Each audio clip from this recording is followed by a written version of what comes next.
Hola chavos, ¿cómo están? Bueno, mi nombre es Rogelio y en esta ocasión voy a exponerles 3 temas muy interesantes, los cuales les quiero compartir. Pero antes de comenzar, quiero decir que esta exposición está dedicada a la maestra Ana Delia. Comencemos.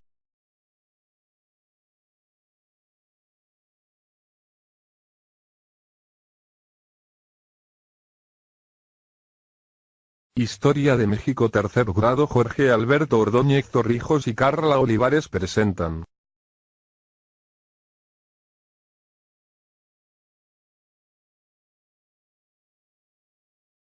Los movimientos políticos, sociales y gremiales. El movimiento estudiantil y las primeras guerrillas. Respuestas autoritarias.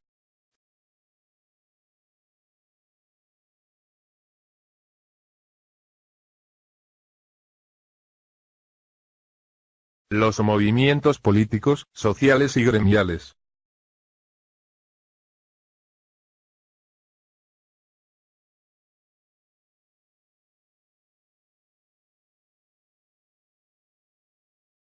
En el campo las condiciones de vida eran cada vez más duras, esto ocasionó que los campesinos salieran a las ciudades a buscar una mejor calidad de vida. El crecimiento en las ciudades fue más rápida, mientras en el campo disminuía la población.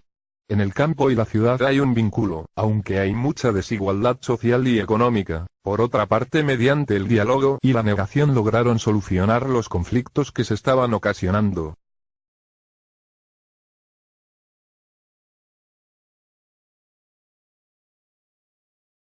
Las clases medias no habían sido favorecidas en lo económico, y en lo política estaban en contra del unipartidismo y del control de PRI.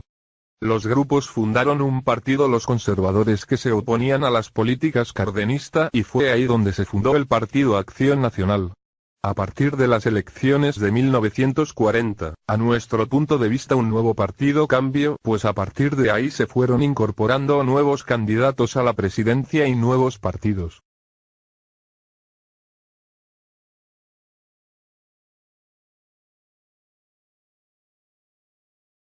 Otros movimientos sociales se incorporaron para la expresión la mejoría a las condiciones sindicales, laborales y salariales. Exigían mejoras a las ideas socialistas o comunistas. Todo esto llevó a cabo la marcha de un grupo de mineros del estado de Coahuila para protestar por el trato que les daban a los mineros de Nueva Rosita, Cloete y Palau.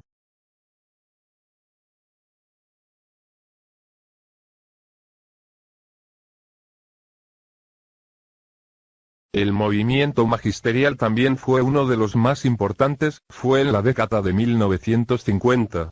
Exigir mejoras salariales y laborales y manifestar su desacuerdo hacia el sindicato.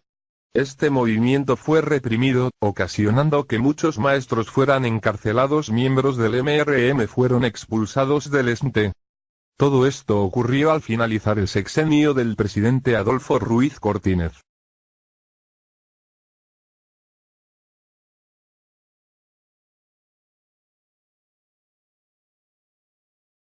El movimiento estudiantil y las primeras guerrillas.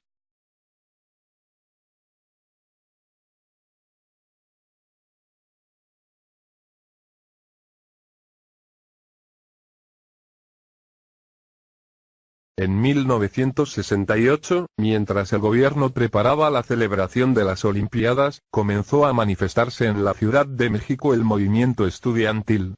Como reacción al uso innecesario de la fuerza policíaca frente a disturbios estudiantiles, los estudiantes de la capital iniciaron un movimiento de protesta, que logró unir a muchos sectores de la población y a diversas organizaciones de izquierda.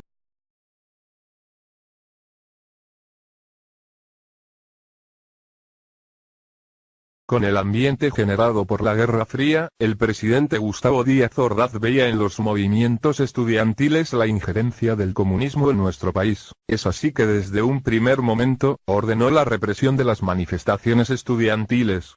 Esta postura autoritaria provocó que la agitación creciera y que los cada vez más numerosos contingentes de manifestaciones exigieran, además, un cambio en el sistema político.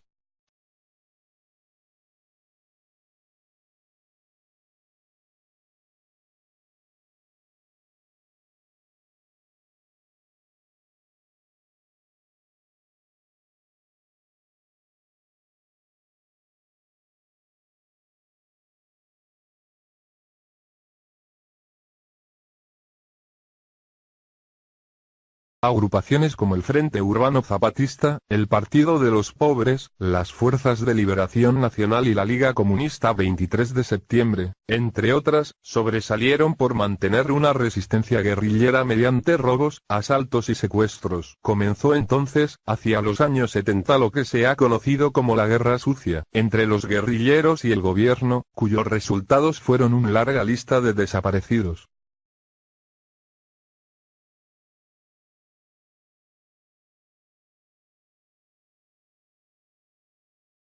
La represión del movimiento estudiantil puso en evidencia al sistema autoritario que privaba en la sociedad mexicana y fue entonces que comenzó a modificarse, aunque en forma lenta, la relación de la sociedad con el gobierno y los grupos en el poder. En 1970 llegó a la presidencia Luis Echeverría Álvarez y entonces comenzó a hablarse de la llamada apertura política.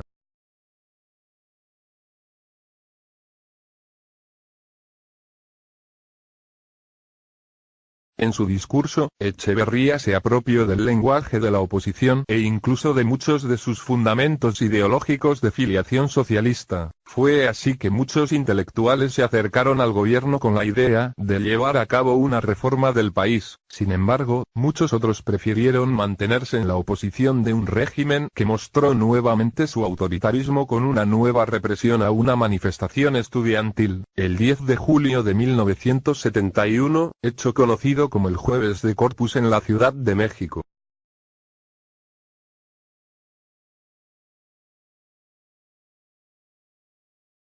Por otra parte, durante toda la década de los años 70 y hasta los años 80, continuaron latentes las luchas guerrilleras en varios centros urbanos del país, y en las montañas de Guerrero, mientras que los servicios de inteligencia del gobierno y el ejército mantenían la llamada Guerra Sucia que incluyó asesinatos, torturas, etc.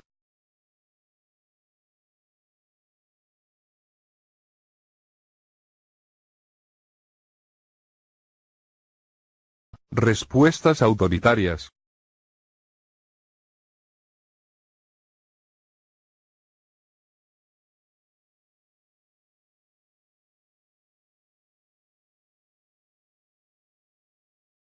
La represión del movimiento estudiantil puso en evidencia el sistema autoritario que privaba en la sociedad mexicana y fue entonces que comenzó a modificarse, aunque en forma lenta, la relación de la sociedad con el gobierno y los grupos en el poder. En 1970 llegó a la presidencia Luis Echeverría Álvarez y entonces comenzó a hablarse de la llamada apertura política.